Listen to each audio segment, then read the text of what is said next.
Iran Israel যুদ্ধের সময় ইরানের প্রেসিডেন্ট ও ৬ শীর্ষ নেতাকে লক্ষ্য করে বোমা হামলা চালিয়েছিল ইসরায়েল। এই তথ্য জানিয়েছেন ইরানের প্রেসিডেন্ট মাসুদ পেজেশকিয়ান। ইসরায়েলের হামলায় জরুরি ভূগর্ভের টানেল ব্যবহার করে পালানোর সময় কিছুটা আহত হলেও বেঁচে যান তিনি।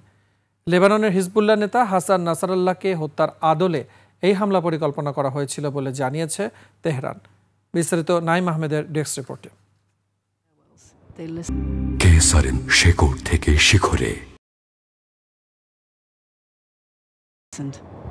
ইরান ইসরায়েলের চলমান সংঘাতের সময় গত ১৬ জুন পরিকল্পিতভাবে ইরানের প্রেসিডেন্ট ও ৬ শীর্ষ নেতার উপর হামলা চালায় ইসরায়েল। তবে অল্পে প্রাণে বেঁচে যান তারা। এর আগে ইসরায়েলের হামলায় পরমাণু বিজ্ঞানী সহ ১৪ জন গুরুত্বপূর্ণ ব্যক্তি মারা যায়। তেহরানের পশ্চিমে একটি গোপন ভূগর্ভস্থ স্থাপনায় অনুষ্ঠিত সুপ্রিম ন্যাশনাল সিকিউরিটি কাউন্সিলের বৈঠকের সময় ভবনটির প্রবেশপথ লক্ষ্য করে ক্ষেপণাস্ত্র হামলা চালায় ইসরায়েল। এ সময় বিচ্ছিন্ন করে দেয়া হয় বিদ্যুৎ। শেকড় থেকে শিখরে।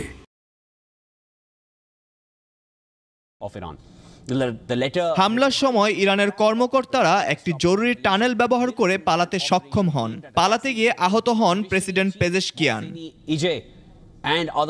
এর আগে লেবাননের হিজবুল্লাহ প্রধান হাসান নাসরাল্লাহকে হত্যার পরিকল্পনার মতোই ইরানের এই শীর্ষ নেতাদের উপর হামলা চালায় ইসরায়েল। নির্ভুল এই হামলার জন্য ইসরায়েলিদের কাছে কিভাবে গোয়েন্দা তথ্য পৌঁছালো সে বিষয়ে গভীরভাবে তদন্ত চালাচ্ছে তেহরান।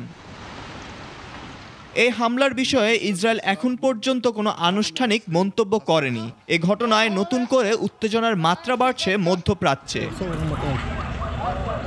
নাইম আহমেদ, ২১ টেলিভিশন।